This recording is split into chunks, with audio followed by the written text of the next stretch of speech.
Frères et sœurs, chers amis, voici le jour que le Seigneur a fait, qu'il soit pour nous tous et en tout lieu où nous nous trouvons, un jour de fête, un jour de joie. En ce dimanche de la Pentecôte, nous nous rappelons que le Christ a répandu son esprit sur son peuple. Les disciples, dans leur diversité, se font entendre des uns et des autres. Alors, nous aussi, soyons en tout lieu où nous sommes l'Église de Dieu, animés par l'Esprit Saint, qu'il se saisisse de chacun de nous, et nous saurons être signe de la présence de Dieu dans notre monde. Et tout comme les disciples du Christ, nous ferons entendre à notre monde qui en a tant besoin les merveilles de Dieu. Le culte de ce dimanche matin a été préparé en collaboration avec le groupe de maison de Grenoble, que je souhaite remercier. Tout au long de ce culte, vous écouterez des lectures qu'ils ont choisies et ils nous invitent à chanter également des chants autour du thème de ce culte, « Marchons sous l'impulsion de l'Esprit Saint ». J'invite maintenant Chloé, qui est membre de ce groupe de maison, à venir nous donner la lecture du psaume 150.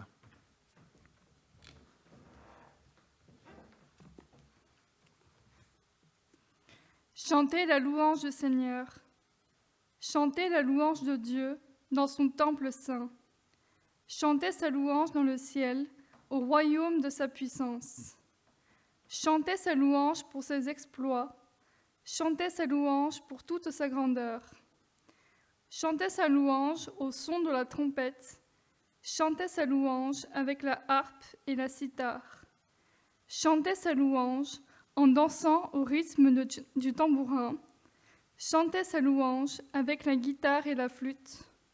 Chantez sa louange avec les cymbales bruyantes. Chantez sa louange avec les cymbales de fanfare. Que tout être vivant chante la louange du Seigneur. Chantez la louange du Seigneur.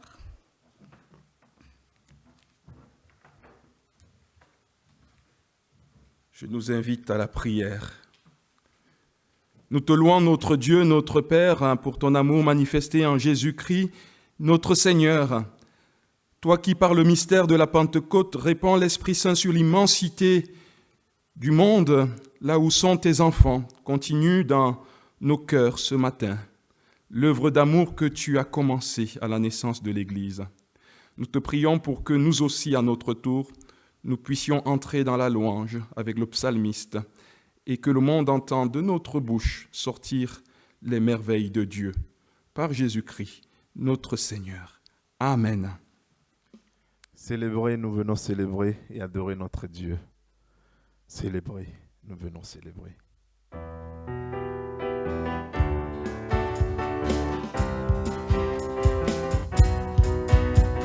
Célébrer, nous venons célébrer, nous venons pour louer, adorer de notre Père. Célébrer, nous venons célébrer, nous venons pour louer, adorer. Célébrons-le avec nos instruments, chantons le cœur plein de remerciements. Célébrons-le car il est juste et bon, il nous a comblés de bénédictions. Célébrer, nous venons célébrer, nous venons pour louer, adorer Dieu notre Père. Célébrer, nous venons célébrer, nous venons pour louer, adorer. Célébrons-le, il nous donne la vie, et dans son livre nos noms sont écrits. Célébrons-le, il nous a introduits dans sa famille qui nous a accueillis. Célébrer, nous venons célébrer, nous venons pour louer, adorer Dieu notre Père. Célébrer, nous venons célébrer, nous venons pour louer, adorer. Célébrons-le en exerçant nos dons, sans négliger la sanctification. Célébrons-le par un comportement qui soit conforme à son enseignement. Célébrer, nous venons célébrer, nous venons pour louer, adorer Dieu notre Père. Célébrer, nous venons célébrer, nous venons pour louer, adorer, célébrer. Célébrer, nous venons célébrer, nous venons pour louer, adorer Dieu notre Père. Célébrer, nous venons célébrer, nous venons pour louer, adorer. Chantons car Dieu est là. Chantons, crions de joie car Dieu est là.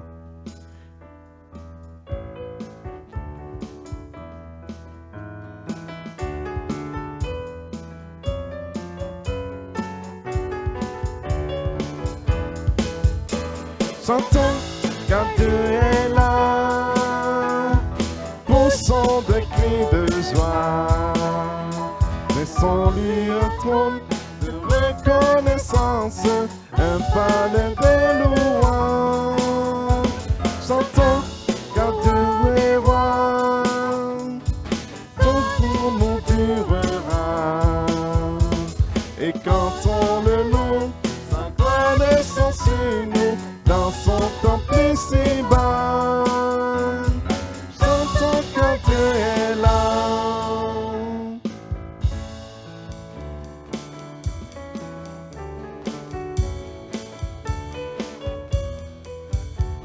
Jésus demeure au milieu de son peuple quand il vient le louer.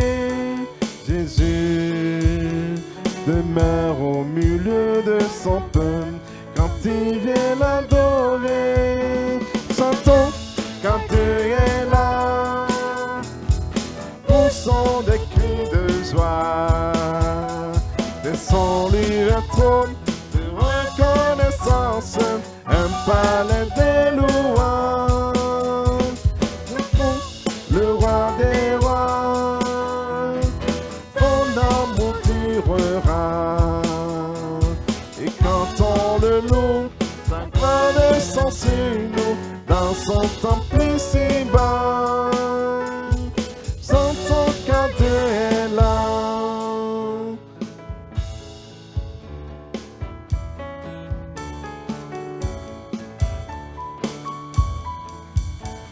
Nous sommes tous assemblés pour l'adorer, avec nos instruments, joyeux de ce que Dieu nous a sauvés. Faisons monter nos chants, chantons quand Dieu est là, poussons des cris de joie, laissons-lui un trône de reconnaissance, un palais de louange. Chantons le roi des rois, son amour durera, et quand on le loue, sa gloire descend sur nous, dans son temple ici-bas. Chantons quand Dieu est là, chantons quand Dieu est là, chantons quand Dieu est là. Alléluia. Bonjour à tous, nous voulions partager avec vous un texte des Actes des Apôtres que nous avons déjà eu l'occasion de méditer en Église. Il s'agit de Actes 16, versets 6 à 10, que nous allons vous lire dans la Tobe. Paul et Silas parcoururent la Phrygie et la région Galate, car le Saint-Esprit les avait empêchés d'annoncer la parole en Asie. Arrivés aux limites de la Mysie, ils tentèrent de gagner la Bithynie, mais l'Esprit de Jésus les en empêcha. Ils traversèrent alors la Mysie et descendirent à Troas. Une nuit, Paul eut une vision. Un Macédonien lui apparut, debout, qui lui faisait cette prière. « Passe en Macédoine, viens à notre secours. » À la suite de cette vision de Paul, nous avons immédiatement cherché à partir pour la Macédoine, car nous étions convaincus que Dieu venait de nous appeler à y annoncer la bonne nouvelle. Ce texte nous touche particulièrement aujourd'hui parce qu'il nous parle de la façon dont l'Esprit Saint vient guider Paul et Silas. L'Esprit Saint les empêche d'annoncer la bonne nouvelle en Asie parce qu'en fait Dieu les attend en Macédoine. Le coronavirus nous a montré pour beaucoup la fragilité de nos projets, de nos projections dans l'avenir. Et dans un contexte de déconfinement, nous voulions vraiment confier tous nos projets à Dieu, que son Esprit Saint vienne nous guider.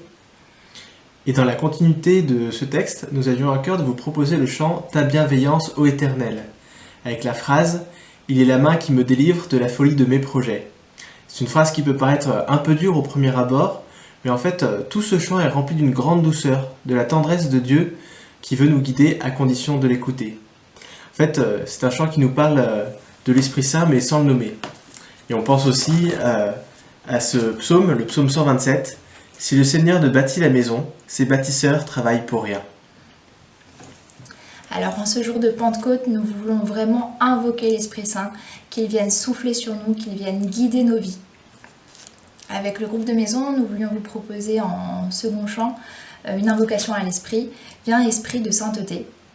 Que l'Esprit Saint vienne aussi disposer nos cœurs à la parole de Dieu et au message que Paul va nous apporter.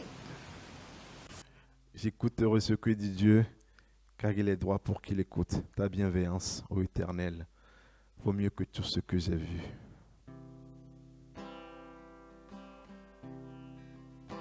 J'écouterai ce que dit Dieu, car il est droit pour qu'il écoute.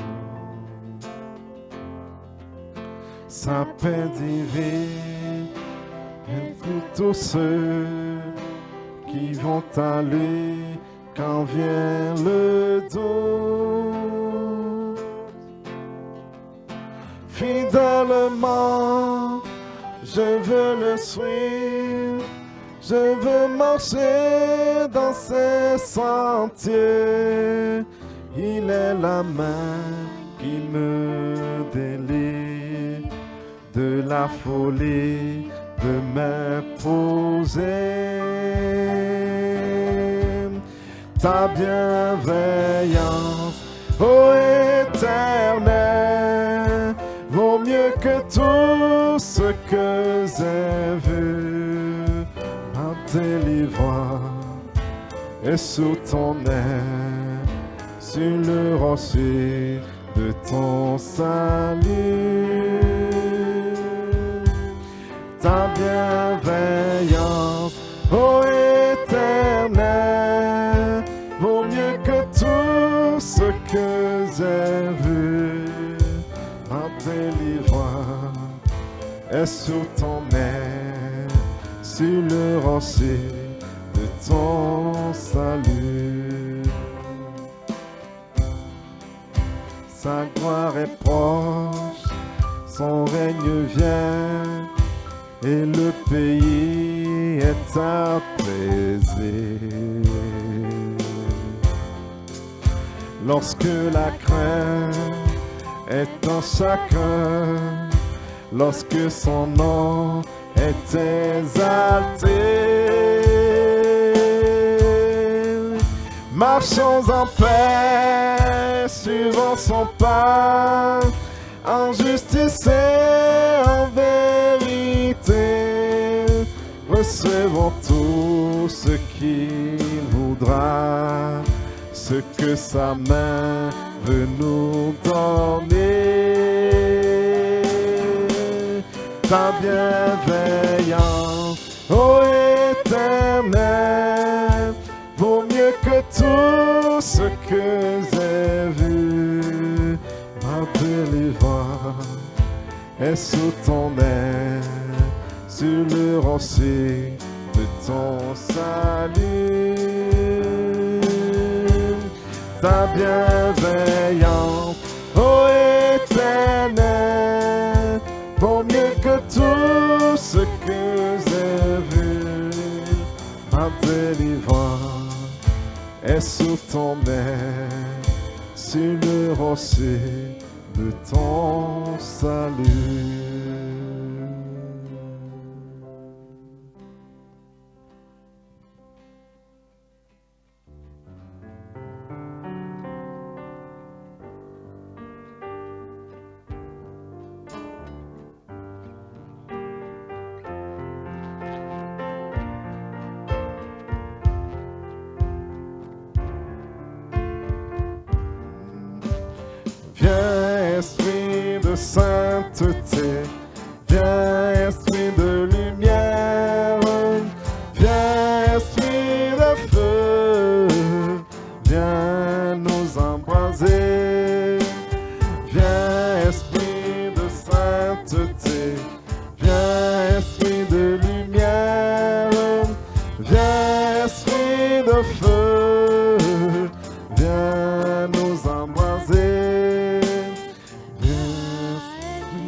lumière, fais jaillir des cieux une splendeur de gloire. Témoin véridique, tu nous entraînes à proclamer Christ est ressuscité. Viens, esprit de sainteté, viens, esprit de lumière, viens, esprit de feu, viens nous embraser. Viens, onction céleste, source d'eau vive, affermis nos cœurs et guéris nos corps. Esprit d'allégresse, joie de l'Église, fais jaillir des cœurs le chant de l'agneau. Viens, esprit de sainteté, viens, esprit de lumière, viens, esprit de feu, viens nous embraser, fais-nous connaître l'amour du Père et révèle-nous la face du Christ. Feu qui illumine, souffle de vie, par toi resplendit la croix du Seigneur. Viens, esprit de sainteté, viens, esprit de lumière, viens, esprit de feu, viens nous embraser. Viens, esprit de sainteté, viens, esprit de lumière, viens, esprit de feu, viens nous embraser. Oui, Esprit Saint, nous t'invoquons ce matin, nous te prions de venir embraser nos cœurs, de venir disposer nos cœurs à l'écoute de ta parole. Nous te remercions pour ton amour, pour ta fidélité, notre Dieu, notre Père. Nous voulons maintenant te remettre Paul qui va nous apporter le message de ce matin. Dispose nos cœurs vraiment, Seigneur, à ton écoute. Gloire à toi. Au nom de Jésus. Amen. Chers frères et sœurs en Christ, chers amis, dans la continuité de la prière que nous venons de faire monter à travers ce chant, viens esprit de sainteté, viens esprit de lumière, viens esprit de feu, viens nous embraser. Fais-nous connaître l'amour du Père et révèle-nous la face du Christ. J'aimerais aborder avec vous ce matin, en ce dimanche de Pentecôte, le thème « Marcher sous l'impulsion de l'Esprit Saint », tiré de la lecture de l'épître de Paul aux Galates, chapitre 5, verset 16. Je vous invite à lire avec moi Galates, chapitre 5, verset 13 à 25. Vous, frères, c'est à la liberté que vous avez été appelés. Seulement que cette liberté ne donne aucune prise à la chair. Mais par l'amour, mettez-vous au service les uns des autres, car la loi tout entière trouve son accomplissement en cette unique parole, tu aimeras ton prochain comme toi-même. Mais si vous vous mordez et vous dévorez les uns les autres, prenez garde, vous allez vous détruire les uns les autres. Écoutez-moi. Marchez sous l'impulsion de l'esprit et vous n'accomplirez plus ce que la chair désire. Car la chair, en ses désirs, s'oppose à l'esprit et l'esprit à la chair. Entre eux, c'est l'antagonisme pour que ce que vous voulez faire, vous ne le fassiez pas. Mais si vous êtes conduits par l'esprit, vous n'êtes plus soumis à la loi. On les connaît, les œuvres de la chair. libertinage, impureté, débauche, idolâtrie, magie, haine, discorde, jalousie, emportement, rivalité, dissension, faction, envie, beuverie, ripaille et autres choses semblables. Leurs auteurs, je vous en préviens, comme je l'ai déjà dit, n'hériteront pas du royaume de Dieu. Mais voici le fruit de l'esprit: amour, joie, paix, patience, bonté, bienveillance, foi, douceur, maîtrise de soi. Contre de telles choses, il n'y a pas de loi. Ceux qui sont au Christ ont crucifié la chair avec ses passions et ses désirs. Si nous vivons par l'Esprit, marchons aussi sous l'impulsion de l'Esprit. L'apôtre Paul a écrit cette lettre aux alentours de l'an 56-57 de notre ère pour s'adresser à une communauté chrétienne troublée par un enseignement légaliste qui risquait alors, en ramenant ces chrétiens à l'exigence de la circoncision, de les enfermer dans une religion des œuvres.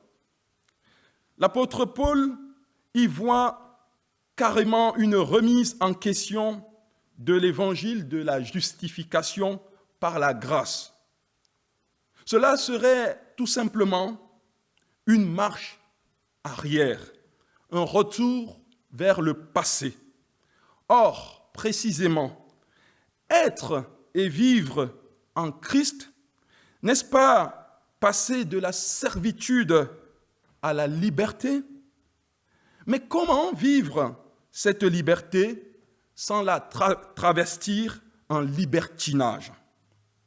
Des questions qui font de l'exhortation de l'apôtre Paul un message toujours d'actualité pour nous aujourd'hui, en ce temps où nous redécouvrons une certaine liberté que nous avions perdue pendant tout ce temps du confinement. Comment marcher dans ce temps que connaît notre monde, dans ce temps que traverse l'Église, sous l'impulsion de l'Esprit Saint? Oui, qu'en ce dimanche de Pentecôte, nous puissions ouvrir la porte de nos vies, de nos projets, de nos choix, de nos épreuves, de nos espérances à l'Esprit Saint. Ce que l'apôtre Paul nous dit dans un premier temps, c'est que nous avons besoin de marcher sous l'impulsion de l'Esprit. La diminution contrainte de nos déplacements, y compris en voiture, pendant la période de confinement que nous avons vécue, a été pour certains l'occasion d'apprécier le privilège de la liberté, notamment cette liberté d'aller et venir, ne fût-ce que pendant une petite heure. Pour certains, ce fut peut-être l'occasion de redécouvrir la marche à pied. Marcher, c'est avancer, un pas après l'autre.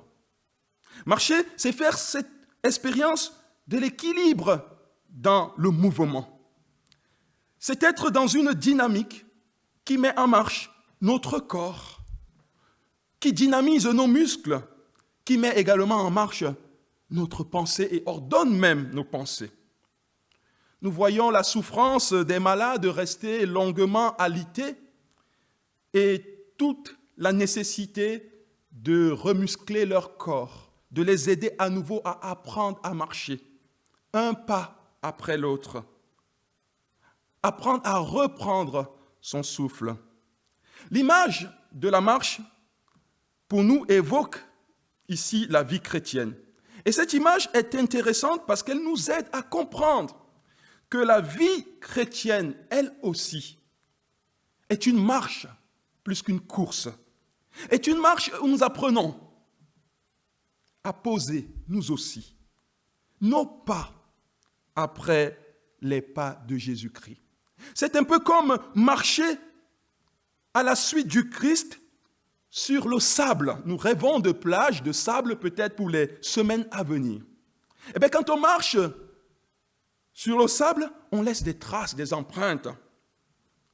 Pour le chrétien, ces empreintes pourraient symboliser la présence de Christ le précédent, ouvrant la marche. Marcher sous l'impulsion de l'Esprit Saint, c'est apprendre à discerner ces empreintes de pas qui balisent notre chemin et à notre tour, mettre nos pas dans les pas du Christ.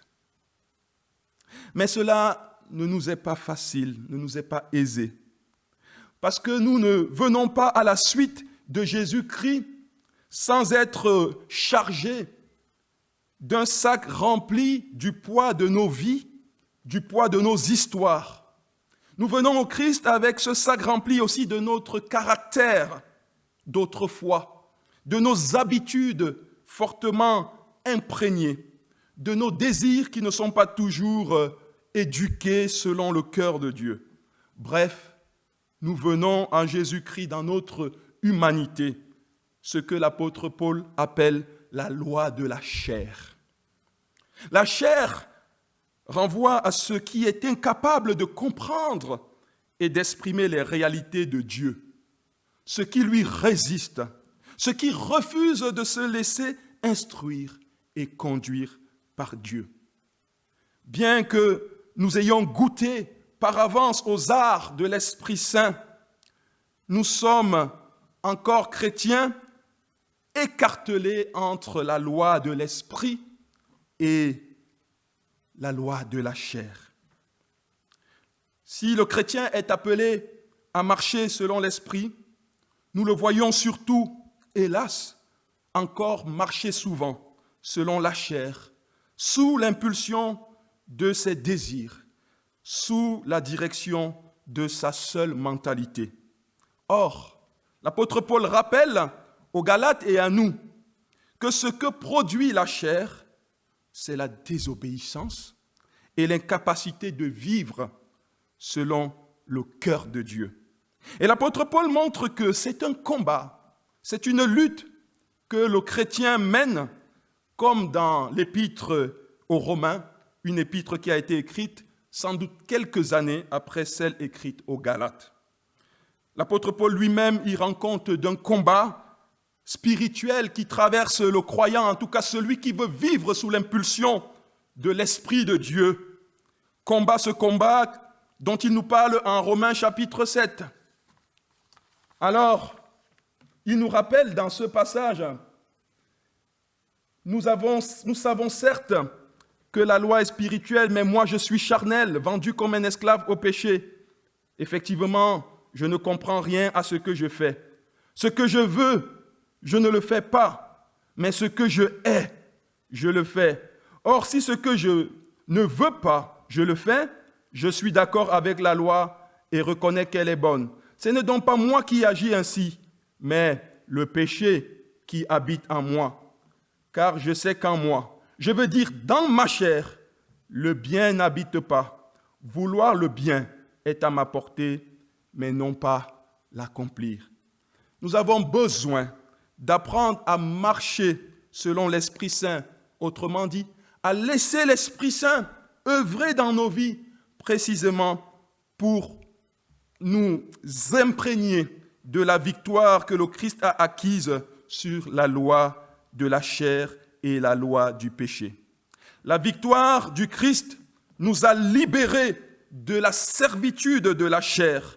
La victoire du Christ nous a libérés de la servitude du légalisme, de la servitude des œuvres pour construire ou faire notre propre salut. La victoire du Christ nous a libérés de la tyrannie, de la mort qui nous faisait peur.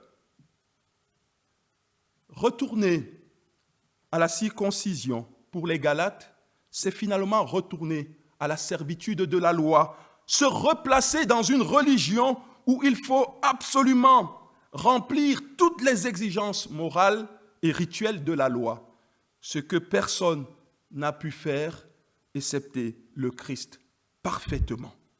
Le chrétien a besoin de l'Esprit Saint dans ce combat, dans ce tiraillement qu'il ressent encore, non pas pour faire son salut, mais pour s'affermir dans l'œuvre de la grâce. C'est l'Esprit Saint qui nous conduit à reconnaître que celui qui nous délivre de ce corps de chair, de péché, comme l'apôtre Paul crie au chapitre 7 de l'Épître aux Romains, eh bien, ce n'est pas nous-mêmes. Qui me délivrera de ce corps de mort? Grâce soit rendue à Jésus-Christ qui nous délivre. Aussi, le chrétien qui marche selon l'Esprit Saint peut dire avec l'apôtre Paul ce qui suit. Il n'y a maintenant plus aucune condamnation pour ceux qui sont en Jésus-Christ. Car la loi de l'Esprit, vous entendez ça? La loi de l'Esprit qui donne la vie en Jésus-Christ m'a libéré de la loi du péché et de la mort. Frères et sœurs, tu es libre. Quelle bonne nouvelle. Tu es libre de la loi du péché. Tu es libre de choisir la vie avec Jésus-Christ. Tu es libre de choisir l'obéissance avec Jésus-Christ. Tu es libre précisément parce que le Seigneur ne te laisse pas seul devant ce choix. Par la loi de l'Esprit, il te donne la puissance de vie, la puissance d'obéissance nécessaire pour marcher en nouveauté de vie. Aussi, l'apôtre Paul avait déjà dit aux chrétiens de Galates, au chapitre 3, que le début de leur vie spirituelle n'a pas commencé en observant les règles de la loi, mais en répondant à l'évangile de grâce par la foi. Nous sommes sauvés par grâce au moyen de la foi. Et cela n'est pas une œuvre humaine. Mais voilà que parfois nous sommes comme les Galates, ayant commencé notre vie spirituelle précisément par l'Esprit de Dieu, nous l'oublions, nous le mettons de côté pour continuer la marche selon l'esprit du monde, selon notre mentalité humaine. Alors nous faisons de notre liberté un privilège pour faire tout et n'importe quoi. L'apôtre Paul nous rappelle, à travers cette lettre aux Galates, ce qu'on apprend en marchant selon l'Esprit Saint. Eh bien, on apprend au moins 3 choses. D'abord, on apprend ce que signifie la liberté en Christ. On découvre que la liberté en Christ n'est pas le libertinage. Ce n'est pas la liberté de faire comme bon me semble. Ce n'est pas la liberté de faire ce que je veux. La liberté en Christ n'a de sens parce qu'elle est entièrement soumission à la volonté du Père exprimée par Jésus-Christ, notre Seigneur. La liberté en Christ n'est pas un absolu autonome. Cette liberté en Christ obéit à une autre loi que l'apôtre Paul appelle la loi de l'amour. Et cette loi de l'amour, comme il nous le rappelle, c'est elle qui résume toute la loi de Dieu. Tu aimeras le Seigneur ton Dieu de tout ton cœur, de toute ton âme, de toute ta pensée, de toutes tes forces. Et tu aimeras ton prochain comme toi-même. Être libre en Christ n'a de sens que parce que nous sommes soumis à ce principe de l'amour. Et alors notre liberté se transforme en vertu qui est mise au service non pas de l'ego personnel, de l'ambition personnelle, mais au service de la communauté et au service du prochain. L'apôtre Paul le rappelle aux Galates, par amour, mettez-vous au service les uns des autres. Marcher sous l'impulsion de l'Esprit Saint, c'est donc découvrir notre vocation à être au sein de l'Église de Jésus-Christ un passeur d'amour. Au sein de l'Église de Jésus-Christ, de se considérer bien sûr comme libre, mais surtout aussi comme serviteur, esclave de Jésus-Christ et serviteur de ses frères et sœurs en Christ par la loi de l'amour. Marcher selon l'Esprit Saint, c'est aussi discerner la volonté de Dieu et y consentir. Marie et Samuel nous ont parlé du texte d'Actes chapitre 16, où l'apôtre Paul et son compagnon de marche est empêché d'entrer en Asie. Et la Bible nous dit que c'est l'Esprit Saint qui a fermé cette porte. Quand l'Esprit Saint ferme une porte, c'est peut-être parce qu'il veut que nous discernions d'autres portes qui sont ouvertes. Il les a conduits en Macédoine. Nous voyons à travers ce texte, bien sûr, combien l'apôtre Paul dépendait de la direction du Saint-Esprit. Combien toute son œuvre, toute sa mission était en quelque sorte dirigée par le Saint-Esprit. Mais l'apôtre Paul devait obéir il a appris lui aussi à obéir à l'Esprit Saint et à laisser l'Esprit Saint prendre la direction de son travail. En tant qu'Église, nous avons besoin, nous aussi, d'apprendre à confier nos projets à l'Esprit Saint, d'apprendre à laisser l'Esprit Saint fermer certaines portes, de le laisser nous montrer les portes qu'il veut ouvrir. Et peut-être que durant cette période où l'Église est empêchée de se rassembler d'une certaine façon, y compris dans le contexte du déconfinement si contraignant, où certaines églises vont faire le choix, légitime par ailleurs, de ne peut-être pas reprendre les cultes, nous devons discerner qu'est-ce que l'Esprit Saint veut nous dire. Comment il veut conduire les églises aujourd'hui. Peut-être nous appelle-t-il à redécouvrir cette intimité qui ne passe pas par la béquille de nos bâtiments. Peut-être nous appelle-t-il à éprouver ce que signifie être immergé et isolé, loin des frères et sœurs, dans la masse d'un monde aride et difficile. Discerner la volonté de l'Esprit Saint aujourd'hui passe nécessairement par cette communion avec l'Esprit Saint. Mais marcher, vous l'aurez noté, c'est progresser et progresser vers un but. Si l'apôtre Paul nous encourage avec les Galates à marcher selon l'Esprit Saint, c'est bien parce qu'il y a une finalité à cela. Et cette finalité, c'est que nous soyons rendus par la puissance de l'Esprit Saint, conformes à ce que Jésus-Christ veut que nous soyons. Nous serons conformes alors à l'image de gloire du Fils.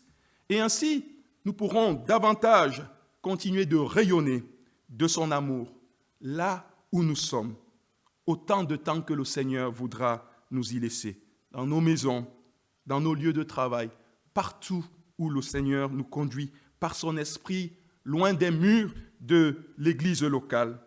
Soyons disposés et disponibles à être sous l'impulsion du Saint-Esprit. C'est pour la liberté que le Christ nous a affranchis. Mais ne faisons pas de cette liberté un prétexte pour vivre n'importe comment. Soyons porteurs de l'amour de Dieu en Église et en dehors de l'Église. Au nom de Jésus-Christ. Amen. Frères et sœurs, je vous propose de prier.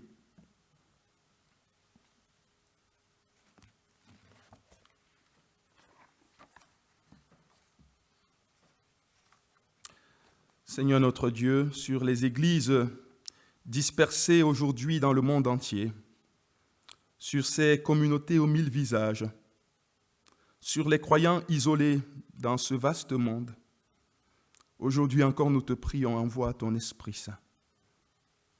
Sur les responsables des églises, sur tous ceux qui sont investis pour conduire ton peuple, comme sur tous ceux qui exercent toute forme de ministère pour toi, pour ta gloire. Seigneur, envoie ton Esprit Saint. Sur ceux qui annoncent l'Évangile, sur ceux qui les écoutent, sur ceux qui ont la charge, Seigneur, d'annoncer ton pardon, sur ceux qui ploient sous le joug de leur culpabilité. Seigneur, envoie ton Esprit. Sur ceux qui doutent ou qui hésitent, sur ceux qui te reconnaissent comme leur Seigneur, sur ceux qui témoignent de leur foi même au prix de persécution. Seigneur, envoie ton Esprit. Sur ceux qui ont déserté peut-être les assemblées de chrétiens. Seigneur, envoie ton Esprit et partout où nous sommes, rassemble-nous dans ton unité par le lien de la paix. Seigneur, que ton Esprit souffle sur nous, souffle sur le monde, souffle sur nos familles, toi qui es béni éternellement, au nom de Jésus-Christ. Amen. Chers frères et sœurs, nous arrivons au temps des annonces, les nouvelles de l'Église. Nous tenons à vous remercier pour vos prières. Comme vous le savez, le Conseil d'Église continue de travailler avec l'équipe qui a été mise en place pour réfléchir aux conditions de la reprise de nos cultes. Merci de nous accompagner de vos prières. Cette semaine, nous vous rappelons que la lettre de nouvelles paraît le mercredi. C'est l'occasion aussi, je le dis aux groupes de maison qui souhaitent y donner des nouvelles ou à d'autres groupes dans l'Église qui continuent de travailler, de ne pas hésiter à m'envoyer les nouvelles que vous souhaitez partager. Vendredi à 18h, nous aurons notre temps de prière hebdomadaire. Et puis, nous vous donnons rendez-vous, bien sûr, dimanche prochain à 10h15 pour continuer notre culte, pour le moment toujours dans nos domiciles respectifs, puisque nous n'avons pas encore la possibilité de vous accueillir dans le cadre de la reprise des cultes. Enfin, nous voulons partager la joie de l'équipe de Quartier Libre qui vous invite à découvrir cette vidéo dont vous retrouverez l'adresse à la fin de cette communication pour voir le travail qui se poursuit en lien avec le quartier de la Luire. Que le Seigneur bénisse chacun de nous et nous accorde de passer un bon dimanche de Pentecôte. Que l'Esprit de vérité vienne sur nous maintenant, pour que nous puissions te ressembler, Seigneur.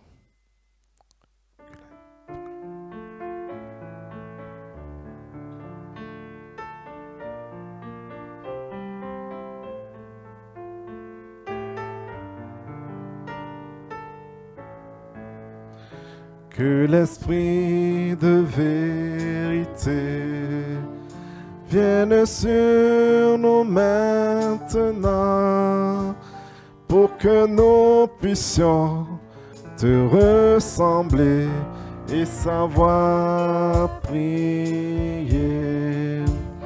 Notre Père qui es aux cieux, que ton nom soit sanctifié, que ton règne vienne. Amen.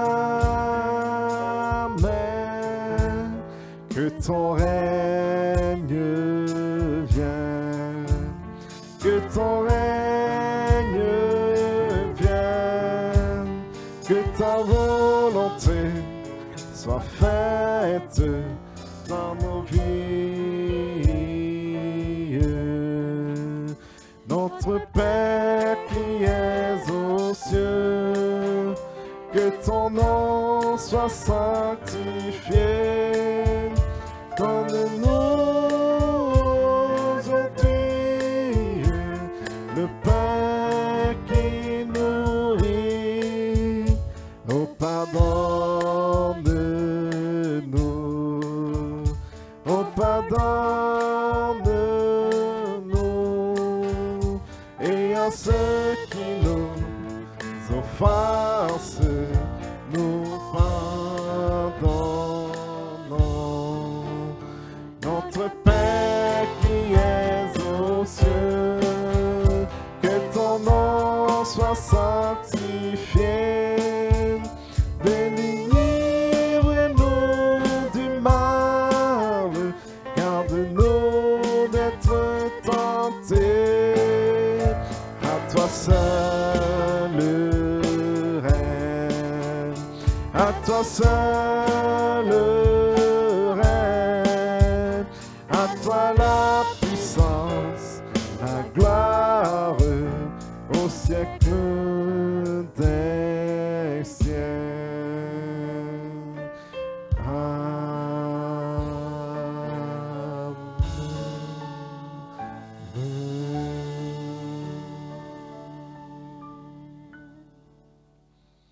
Très très bon dimanche à tout un chacun de nous. Amen.